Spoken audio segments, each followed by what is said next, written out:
Hello, Maverick fans. Welcome to another edition of the Mavpuckcast with Jason and Jon. Thanks, as always, for tuning in. So, Jon, start us off. What are we drinking today? What are we drinking this week? I have the original Bulldog root beer, which my lovely wife found at Mangelson's here in Omaha, which is kind of a craft store. For people who don't know, it's kind of a craft, kind of kitschy sort of hobby store, but they have an area where they sell candy, and then they've got a refrigerator container with, kind of novelty drinks. Pop. So she found this, and she thought, this is perfect because we're playing the Bulldogs this week. That's right.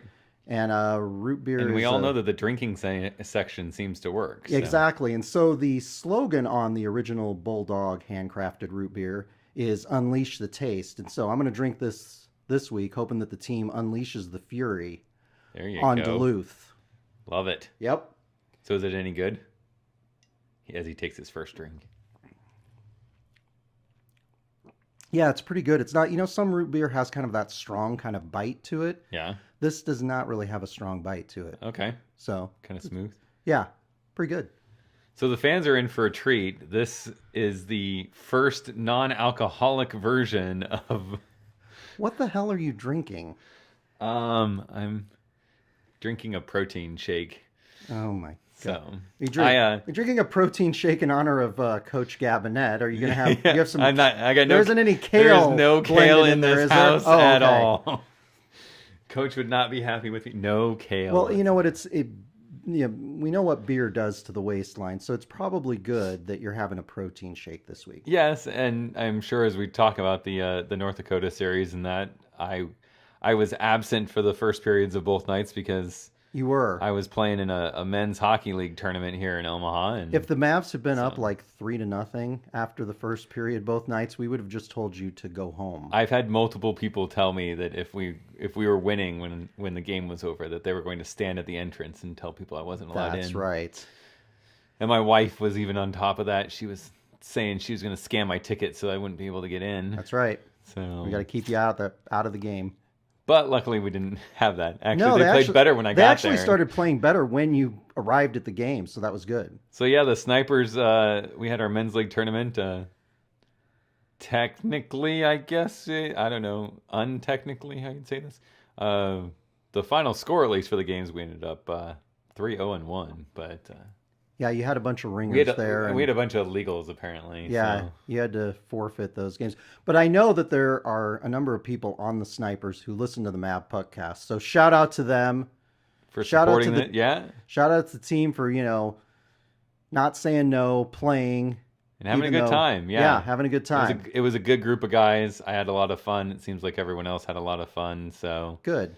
Shout out to them. They had a good tournament despite the forfeits. I could have questioned your dedication to this podcast and to the operation we got going here by missing the beginning of the game because that's not something I'd be doing, dude. But that's okay. You were playing hockey, so I guess that's an excused tardiness. I had to take a lift from one ring to the other to make it. So oh my gosh, there's some commitment there. Yeah, exactly. So let's talk about that North Dakota series. That was an exciting series. A lot of fun. I think you would agree. Entertaining games both nights. We lost 4-3 on Friday. We won 4-3 on Saturday. And I think it's important to point out that we lost in the last. Was it 150? I think. Yeah, 1 minute 50 seconds left in the game, and we lost that game. And it was a breakaway kind of. It was an odd man rush situation. I think. Correct me if I'm wrong, but I think that was the one where Konepke kind of pinched in on the blue line, and the North Dakota players got behind him, and there was only one guy. Yeah, well, to stop him. Defenseman screened Evan just a little bit. Yeah, so I'm sure he had a hard time tracking the puck. But that was a tough one to stop. It's always hard when you're. I know. We typically will tell people when we're watching games with friends, especially people who don't watch hockey, is if the game is tied with 5 minutes left, we're basically in 10 minutes of overtime. Yep. You'll notice that teams going to play a little bit tighter and they don't want to take any risks and things. And so we just, unfortunately, it's like losing in overtime. A little bit of a breakdown in our offensive zone, but I don't fault the guys for that. They were trying to And they made a good push at the end to Yep. try to equalize in that last couple minutes. Yeah, I think Morelli got a good look or two on Yeah. the yeah. Tyler sent one wide Yeah. right before They had tossed. opportunities after North Dakota went up. They had some opportunities to try and get the equalizer, and it didn't quite happen. And I think most coaches will tell you that it's never one play. Like there's a multitude of the game that adds up to that. And I think that we have to find a way to stop letting 30. I think when I showed up, we were getting outshot like it was 20 crazy. something to 6. And then the number of faceoffs at the end of the night, wasn't it something like 54 to 19? There's not usually 60 faceoffs in a game, let alone having one team win 60. And their player Gardner, North Dakota's player Gardner, who takes the faceoffs, he is the leader in faceoffs in the NCAA. But I don't know what it was with Friday because we beat them on faceoffs on Saturday. Oh, I know. And, well, I will tell you, David Brisson, I went back and watched some of the second game. David Brisson said they watched film, and they looked at how he positioned himself, and then they made adjustments. And Brisson, who was part of the broadcasting team with Dave Allers on the Midcoast Sports Network broadcast that was on Your View, Cox Sports here in Omaha, he said that they made adjustments, and so they looked at how they were positioned, and that made a difference on the... That's good. Yeah. Yeah. Which is good. That's what you want to see. Because it definitely was different. And we were able to beat them on faceoffs on Saturday night. I think that's a good thing for them because I make adjustments to mine. I mean, when you play against guys, when you take faceoffs against guys, you know their tendencies. I have my tendency. I have, where I want to win a faceoff. Right. So they all do. And if you can adjust your strategy, I've seen teams actually go through and say, you'll look at it and see that he wins most of his faceoffs against left-handed and put in a right-handed center. Put a different guy in there. Yeah. And just to try to tilt the odds in your favor just a little bit. Kind of throw him off a little bit. The faceoffs, I hate losing faceoffs, particularly important faceoffs, when you have a start of a power play in the zone, when you've got penalty kill. I mean, those are the two that always stand out to me if you're losing faceoffs. Yeah. You're kind of digging yourself particularly when you're on the power play, I think, because it affects the number of setups you have in the offensive zone. And I've seen with UNO when they win that first face-off. Yep. I mean, they'll spend their times they've spent a minute and a half of the power play in the zone, and it all started with a good clean win. Yep. And what's been tough is that Primo has been out, and he's a guy who takes a lot of our face-offs. So yeah, for being a freshman, he's done really good. Yeah, he really has. But I think the bigger problem, particularly with Friday, was just getting outshot. I mean, I don't think if you held them to fewer shots. Yeah, and I'll tell you what, North Dakota had a lot of good looks at Evan during that Friday game. He played well. He played really well. He's the only reason why we had a chance at it, I think so. But like we said, they made adjustments in the faceoff dot. They made adjustments all over. Their defensive system played a little bit tighter on Saturday. Yep. We didn't get down when we were losing. Nope. They fought back, got their 2 goals to even it out. Quickly got the one to go up. So they were fighting. I really like the attitude of the team. We've talked about, the 60-minute game and really putting it all together. But I like that they have that attitude that, we can do this. We're not out of this. Right. Band together. Let's go do this. Exactly. I mean, I think you look at that series, you look at both of the games, and I think the production that we got from the second and third lines was particularly notable. I know that the coaching staff has been wanting that line with Jordan and Pulkkinen to have a little bit more success this season, and they had some production. Yeah, they've had some success this season. Yeah, and we talked about that in the last podcast, is that we can't just rely on the Mo line the whole way out. Right, because we've talked about that against these NCHC teams. They'll find a solution to stop the they have a line that defensively will keep them,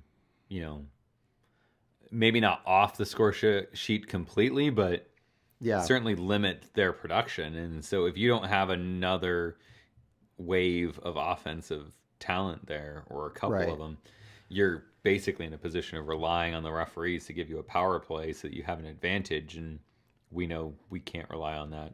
And in particular, I thought the Conley, Galt, and Weiss line on Friday, and then Conley, Galt, and Spinner line on Saturday. We got to see Steven Spinner was back after 7 games. Yeah, he missed 7.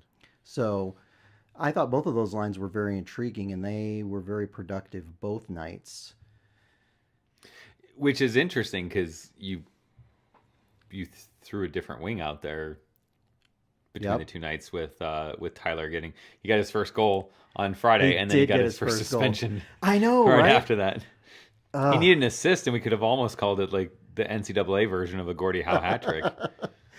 Yeah, exactly. I thought that line to me was the most impressive. I thought Ryan Galt had a really good weekend. Yeah. There were a couple of goals, not goals, but near misses on goals. One where he fed the puck to Conley on Saturday night where it just didn't quite get to Conley's stick, but that could have been a goal. And then there was another one where he was rushing up the ice with Steven Spinner, and that one didn't quite go either. But he played really well. He made some good plays, and I know that, early on in the season it was frustrating with some of the penalties and majors that he got. But, the Omaha kid is finishing strong. Yeah. Not enough that I want to change my desire to see Spinner, Connolly, and Weiss. So because we saw the kind of the 2 variations on that line, because Weiss was unavailable because of that 5-minute major on Friday. Now you're probably curious. You're like, what if we had know Conley the 2 of them and can play Spinner with Connolly and Weiss on the same line? Yeah. Spinner had a couple breakaway opportunities on his own Saturday night. Yeah. Well, and that I've said that at the beginning of the season when he was struggling before, his stretch off basically. Yep. His speed is, I think, the biggest difference between last year and this year. Absolutely. And when he just puts his head down and goes for it, I think he's a better player. And that was the way it was on both of those. One of those he tried like a little move, kind of move, and it didn't. But it always starts with his feet. He's not one that seems to have a whole lot of strength having the puck and starting skating. He seems to be the kind of guy that once he gets momentum, and then give him the puck. Which is perfect because Weiss has got the hands that so now that we dangle through exactly all those kids. Now that we saw the line with Spinner one night, Weiss the other night, now you're like, can we see them both together with Conley?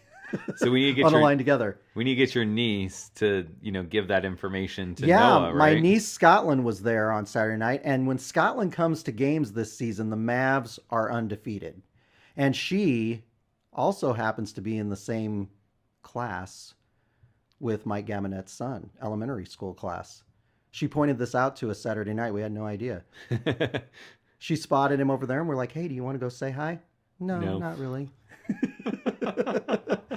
So yes, they live out in, far west Omaha, almost to Lincoln, like you guys do. So we're out in this part of town all the time. I don't know why my friends cannot move to the eastern part of the city, but you guys all want these new houses in these nice, lovely neighborhoods out here. So yes, so they're in the same class together. So Scotland has been our good luck charm. So it sounds like it. That's what happens when you bring the 5-year-old to. I hear a season ticket reservation in her name. Oh yeah, exactly. Well, if she wants to come. Lauren may have lost her spot, right? Yeah, exactly. Lauren may have lost her spot. I know. So yeah, so I thought both nights were really good, and I think, I was worried after that first period on Saturday night. We're right at the end. That was it was almost similar to the third period where we kind of had a letdown there with about 2 minutes left to go in the first period on Saturday night. You weren't there, so I guess I'm. No, I showed up about 3-ish minutes into the second. Okay. And from what I was amazed because from what I saw them playing in the second on Friday night, I didn't understand why you all were weirded out about this. Riley. They're playing pretty good. Riley Alford had a great goal to start off the scoring in the first period Saturday night, and then 2 North Dakota goals within the last 2 minutes. Yeah. Yeah. So a little bit of a rough Friday, but Saturday they bounced back. They Yeah. fought back. They got themselves a win, split with Yep. North Dakota.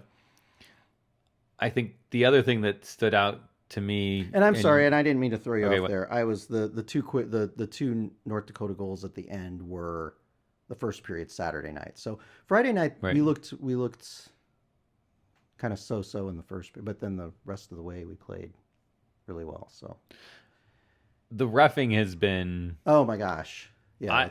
I don't like being that guy. I know I've mentioned this on the I know podcast before. because we always sound like because we always sound like total homers when we do this. Like blame it on the refs our team and- didn't get our way. Let's blame it on the refs. But I will tell you, I don't like the practice of being able to go back and find penalties that were not called on the ice. Mm-hmm. You know, I'm with you there. I don't have a problem if you call, a minor. Call it And 2 then minutes. and Go then back you and go look. back to look Mm-hmm. and see if it's a major penalty.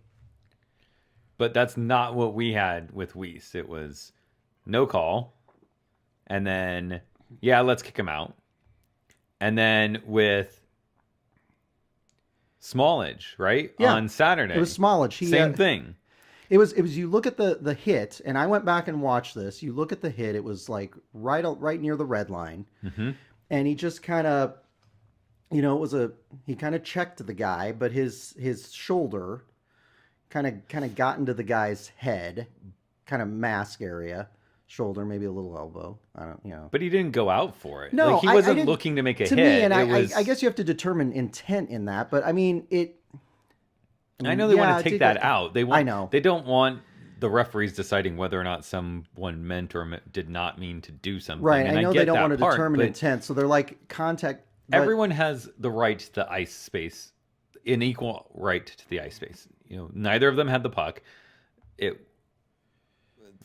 Smallage has just a right to be in that position as the next guy. They bump into each other. Yeah, it hits him in the head, but he didn't initiate contact. right. He saw a guy coming at him and he leaned into it, which is what you're supposed Yeah. to do, because if you don't, you end up on your butt. I mean, honestly, right after that, the hit that I think the guy's name was, I think it was Hain, Hain. Mhm. I think the hit he took from the North Dakota player that he ran into right after that, I think Right. that one was worse than the.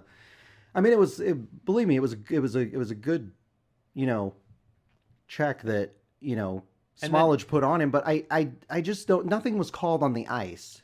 And then they go back on Saturday, and because the review that came on Smallage was Right. completely goaded by North Dakota. Right. I mean, they're screaming and yelling on the bench and banging their sticks and hooping and hollering. And like I said, that then guy coach goes and starts yelling at right him after and- Smallage hit him, he collided with his own player, right. and so that's probably why he was as woozy as he was after that. The whole hit thing. with his own player was worse Yeah. than the hit that Smallage gave him. That's what I thought. And then They didn't call anything. there was one that UNO apparently challenged, is what they said on the horn, is that Gabnet, there was a hit later on, and I'm blanking as to who it was now when we talked about this. But there was a hit on a UNO player that I felt was clearly contact to the head from where we sat. I Right. mean, it looked completely like it was contact to the head. And they go back and review it, and they say, nope, nothing, no big deal, moving on, right? And then there was a check from behind that sent Jones head first into the boards. Right. That was in that Right. 10-foot range, which is where Well, it should have early- been a boarding call. Yeah. And they didn't even make the boarding call, let alone go back and review it for Well, a check from early behind. on in the game, Evan Wenninger got essentially stick slashed Mhm. by the North Dakota player. Stick hits his face mask. Yeah. He goes to the box, but again, Yeah. it's contact to the head. So why aren't we? Yeah. It's just the NCHC refs, and I will say I think UNO's gotten the worst of what I've seen. Right. But I've even watched some of the Denver games and a couple of Minnesota Duluth games and stuff, and I'm like, these refs just from top to bottom. I don't know if the league is just hand strapping them or something, but I kind of refing is feel like really that's bad. happening with some of the changes this season. We've talked about that in previous podcasts. I don't know. And I know that it's about, some of these majors are about player safety. yeah. but I don't know.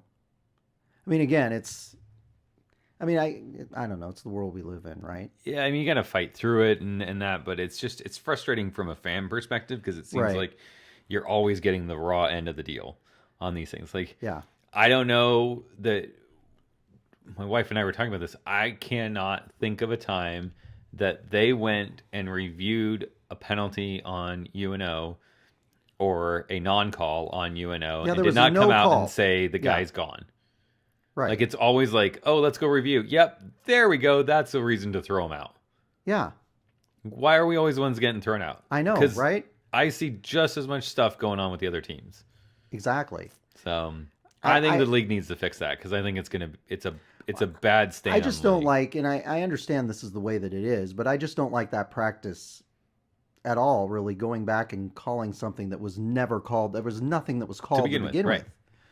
Right. Yeah, completely. You know, I mean, maybe they missed it, but sometimes you miss stuff, and we say all the time, trips and slashes and stuff get missed. And I will tell you, all the time. Brad Berry's one of those guys to me who's kind of like Bob Motzko when he was in the conference, when he was coaching at St. Cloud up until this season.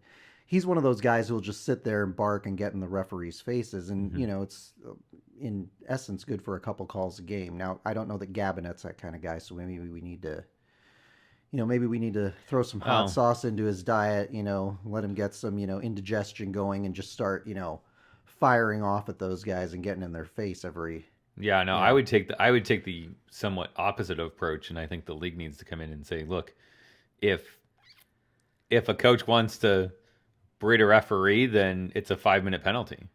Right. And really cut this out because I don't think it's right that a coach can raise his voice to the referees. Right. If you want to call him over and have a discussion with him, that's fine. But to see North Dakota's coach shout and bark, screaming at the top of his lungs, we could hear him all the way up to where we were. And the refs are like, "Oh, okay, we'll go look at it." And I just don't think that's right. I think you say, look, if you want to have a conversation with the referee at the stoppage of play, you can bring them over. Right. And it's their discretion because if the referee doesn't want to talk to you, he can skate away. But if you scream and yell at him, 5-minute penalty. I'm telling you, it will cut that down in a heartbeat. Yeah. So speaking of Brad Berry's behavior on the bench, let's talk about fan behavior at Baxter Arena this weekend, particularly visiting fan behavior at Baxter Arena. Yeah, the sea of green. That's right. I needed another reason not to like them. I know, right? And the thing is, here's the thing. There are fans that I've gotten to know, like Eric Burton. There's Seymour Sports, who has a Twitter account. These are North Dakota fans. They're very good fans.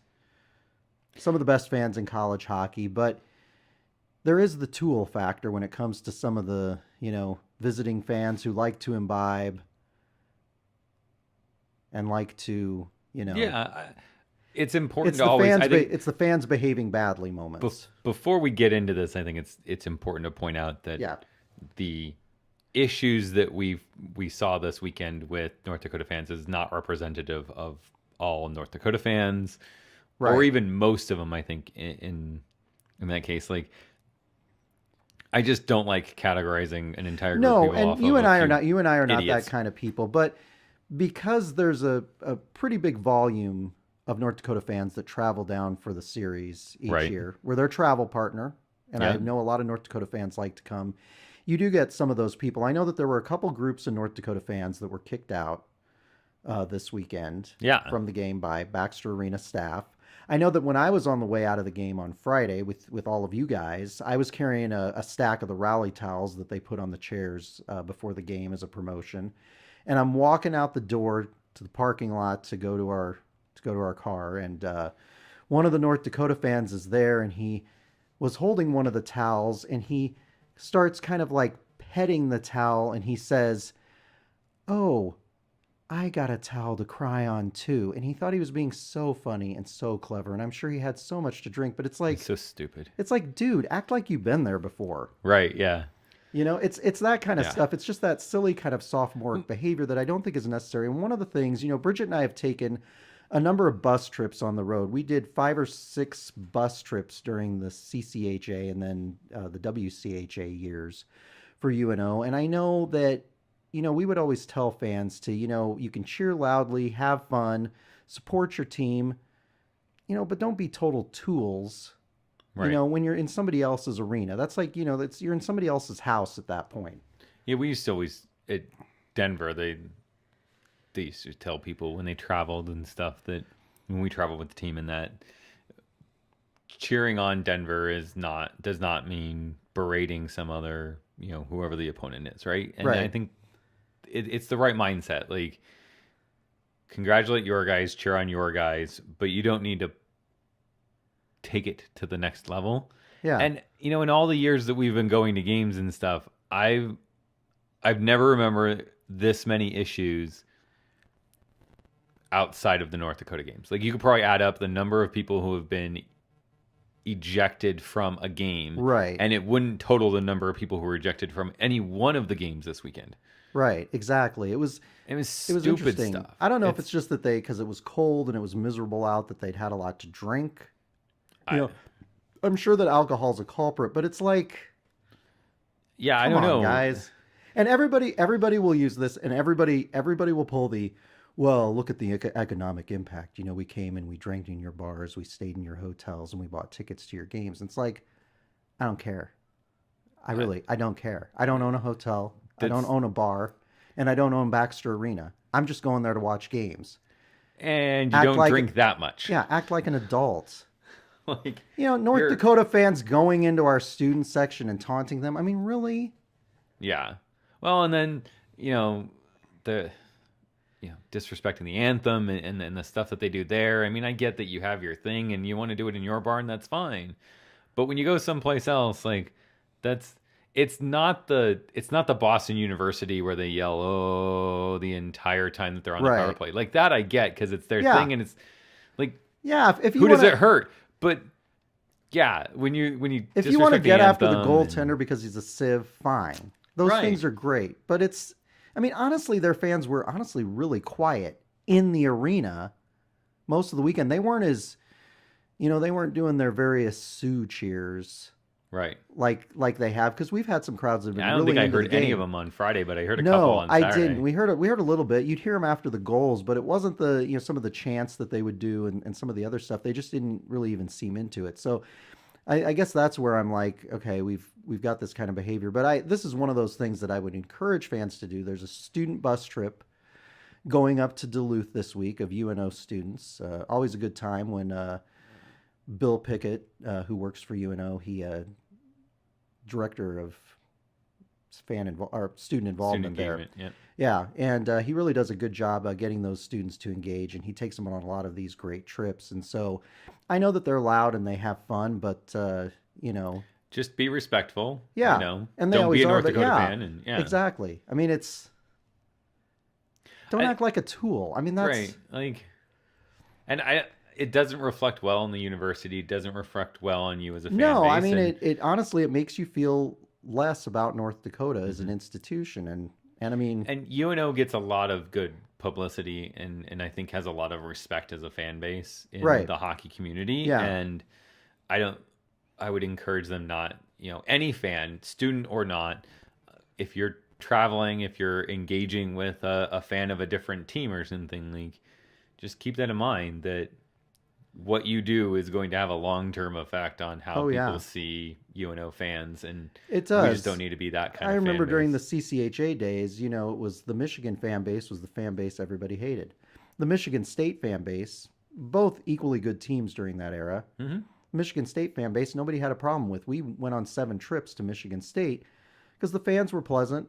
It was a fine atmosphere. We didn't always win, but it was good. But that's the thing. And so I know it's kind of one of those kind of things where people roll your eyes when you're, kind of getting incensed about fans behaving badly. But I mean, really, it's with all of the issues that happened this weekend, it needed to be said, because it was. There were some instances where in the men's bathroom where North Dakota fans were kind of bothering UNO fans. I mean, it was just kind of some, and not just not just an annoying, No, not just like like our team, right? That physically like assaulting people. Yeah, the reports of that happening in the bathroom you're hearing stuff like that. I know it's a little bit disconcerting. So, and girls taking their shirts off or no, I mean, like, come on.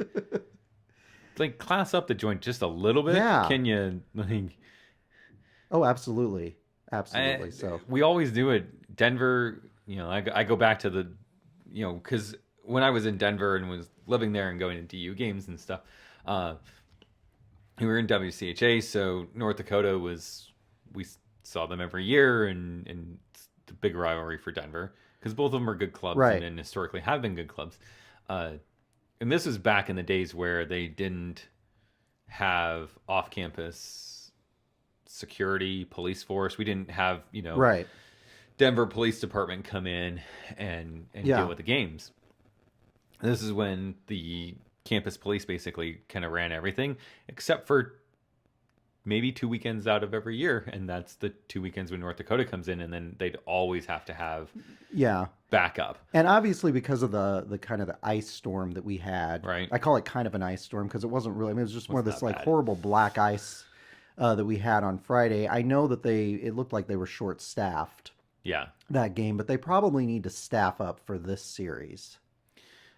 Yeah, and I would say continue to have a no tolerance policy. There's no warnings or anything, especially with the stuff that happens in the bathroom. Yeah. And honestly, to our fans, if that happens, like tell someone because that's not okay, and those guys should. There's an information desk where you can talk to the staff, and I don't know how much good it'll do, but and I would tell like somebody to see that happened.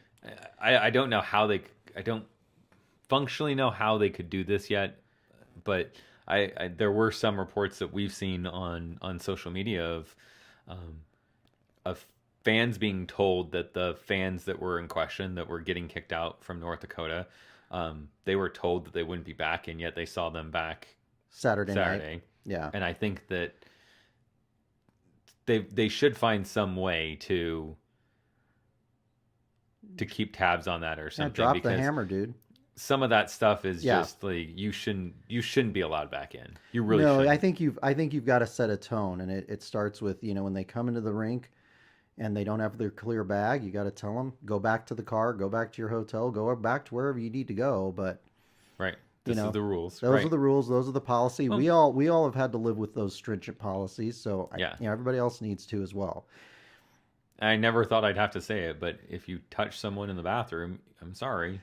Yeah, it should be more than just getting kicked out of Baxter Arena for a game I know. Or two I saw that story online too, and I'm just like rolling my eyes, like whatever. But yeah, they need to. I don't understand people sometimes. You get two drunk people, and it's just not okay. Act like human beings, right? Like I said, class up the joint just a little bit. Yeah, let's represent. That's what I'm saying. And fans, I think, know this because obviously we said the publicity and stuff that they get is bar down. It's good stuff. I know. So we should talk about upcoming. We should. Speaking of road series, we have a road series. And like I said, the UNO students are going to be there. I know some other fans who typically travel up to that Duluth series. So that should be an interesting series for UNO. Maybe even you. Possibly even me. I believe you said this is the only NCHC barn you haven't been in, right? The only NCHC barn I haven't been in, yeah. Yeah, we've been to a lot of arenas during the CCHA, WCHA, and now NCHC days, and this is the only one. For some reason, we haven't been to this one. It seems like we should have. It's a nice place. Made it to. Have you been up there? Yeah. Okay. We went up there with Denver. So Very cool. you'll have a good time if you go up. So this is a good Duluth team. In the very first podcast this season, I picked them to repeat as national champions. You did. And Jason picked Boston College, but we won't remind him of that at all. Let's not talk about that. Although they have BC has been playing better as of late. They've turned around. They're playing more of what I expected. So who knows? You may look like a genius at the end of the season. No, neither of those teams are going to make the tournament. So we've got Duluth. Duluth is a good team. They swept Miami of Ohio last weekend. At Miami. Yep, blanked them. Mm-hmm. It was 4-0 and 3-0. So you're saying they're overconfident? I'm hoping that they're overconfident. Yeah. We might need something like that. So what do you think is going to happen this weekend?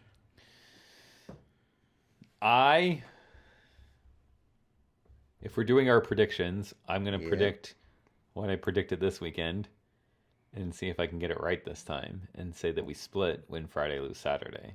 Okay. I think our best opportunity is to surprise them going in. Okay. I think we jokingly talked about being overconfident, but a team that comes off those, a lot of times they can play decent hockey, but they kind of get that mindset that, oh yeah. And I mean, UNO and Miami, and UNO's maybe not as good as Miami, so we should have no problem with these guys. And there's talent out there. We should be back. Maybe we can get the CWS line out there and get Mo. We want that C. Yeah, did you like that? We want that CWS line. I want that CWS. It's just so appropriate for Conley, Omaha. Weiss, and Spinner. Yep. I forgot who the S was. Stewart. Yeah. Okay. So, yeah, I think Omaha has to play the way they've played the last 4 games. They have to. If you look at these play games, sound, I know smart hockey. I know we're only 1-3, but you look at the last 2 series, we could very easily have been. They're all 4-1 goal losses. Yeah, we could have been or wins 3-1. Yeah. Yeah. Yeah, it's you just keep plugging away. You'll get your balances eventually, and put in the work. Listen to coach. I think the guys will do all right. I look at Duluth, and they're a very good team, very well coached by Scott Sandelin. Mm-hmm. Have one of my favorite names in college hockey and net, Hunter Shepard. And I was looking this week, I think there's a guy for the Muskegon Lumberjacks who's named Hunter Skinner. And I'm like, those guys need to be on a Skinner team and Shepard, together. Yeah, exactly. Great goaltender that they have. They've got a really solid decor. The one name you hear when you watch them play on TV a lot is Scott Perunovich, who's kind of an offensive defenseman that they have. That name, I just felt like I was hearing it over and over again during the NCAA tournament last year. So they're a really good, solid team. We've got to go on the road to play them. This is the last of we've played everybody in the conference except Duluth at this point. So this is kind of the last test to sort of see where we are. We've only won 2 games against NCHC foes this season. So it's kind of rough. It's kind of been rough, but we played really well as of late. This is the series. If they can go in there and get a split, going into, who do we have after that? We've got Western and Miami after that. Yeah. Yeah. And those are 2 series where, I mean, we split with those 2 teams back in November when we were not playing the kind of hockey and getting the kind of production that we are now. So like you, I'm going to go with the split. I'm thinking that would set a great tone going, because there's a real opportunity in those 2 series coming up for UNO. Well, yeah, especially going with Western Michigan. I mean, right. I mean, Western. Points don't wise, get me wrong. Western Michigan and Western's a good team. I know that St. Cloud swept them this weekend, but but Duluth, and the way I look at it is Duluth and Western are standings wise in about the same position for us, and so right now we have 3 wins. Right. Yep. One against Colorado College, one against Miami, Ohio, and now against. Well, I mean, North technically Dakota. That was a tie against Colorado College. We won in the shootout, but that was a tie. The conference record has us 3-8-1-1. Where? Wait, what? No. Yeah. That's what the CHN. Okay, so wait. No, we have won 3 games in the conference. Yeah. I'm sorry, we split against Miami. Yeah. We split at Western, and then we split with North Dakota this week. Yeah. Yeah, my apologies. And then our overtime win was the one against Colorado. Okay, yeah. So go splice that out, Jason. I said we just had 3 wins. So we had 2 wins in November. And boy, I'll tell you what, when you look at this season, if we just found a way to win like even 1 game in October, and we'd found a way to sweep Colorado College, we'd be having a much different conversation right now. Oh, yeah, because we would be ahead of Miami. Yep. We'd be nipping heels at North Dakota. Yeah, we'd be sitting at 10 wins. I mean, it would be it'd be a very different conversation. So, yeah, so my apologies, fans. We have 3 wins in the conference thus far. And you're right, 3-8-1. We're 6-5-1 at home, so we're just slightly above 500 at home. So we certainly played better hockey, especially better hockey of late. We've only won home, one game on the road this season, though. That's not uncommon. Teams typically do better at home than on the road. Right. I think having the number of students and the number of fans that are going up there hopefully will help the guys because they know. Well, and you look at the end of last season. I think it was the very last regular season series. We split at Duluth, and a lot of people didn't think we could do that. So I think there's an opportunity there. It really set the tone going into two series that I think are winnable series. And I say that with a lot of caution. I know that this series kind of been up and down like a PKE meter, but I think that, there's an opportunity for the team to kind of get some wins and get a little bit of momentum going into March. I know that it's, it hasn't been the season that they were hoping for or that any of the rest of us were hoping for, but there's 12 regular season games left. And they're playing good hockey right now, so just keep it up. They got to keep it up. Yep. Less shots. That's right. Exactly. No 45 shot goal. No. Well, if you would like to listen to any of the back episodes of this ridiculousness that we call the Mavpuckcast, you can find all of the back episodes at mavpuck.com. You can also find links to our Facebook and Twitter channels. We also have a message board on there, which I have taken up the mantle of trying to bring back to life the message board, because obviously we've kind of looted the message board, looted people from the message board to Facebook and Twitter over the years. So like my personal goal is to bring back the message board, because I miss those longer discussions that last more than, an hour or two and then are completely disappear from your news feed or your timeline or any of that other stuff that you never see again. So if you would like to sign up on the Mavpuck website for an account, you can post on the message board, and there's no cost to signing up. There's no cost. And we might do some special stuff for subscribers down the road. So stay tuned on that. Yeah. Sounds very good. So nothing else. Good luck to the Mavs in Duluth. Yep. We wish them well. They played hard this weekend, and congratulations on getting a split against North Dakota. They played admirably this weekend, and they deserve that. Keep it up, guys, and go Mavs. Go Mavs.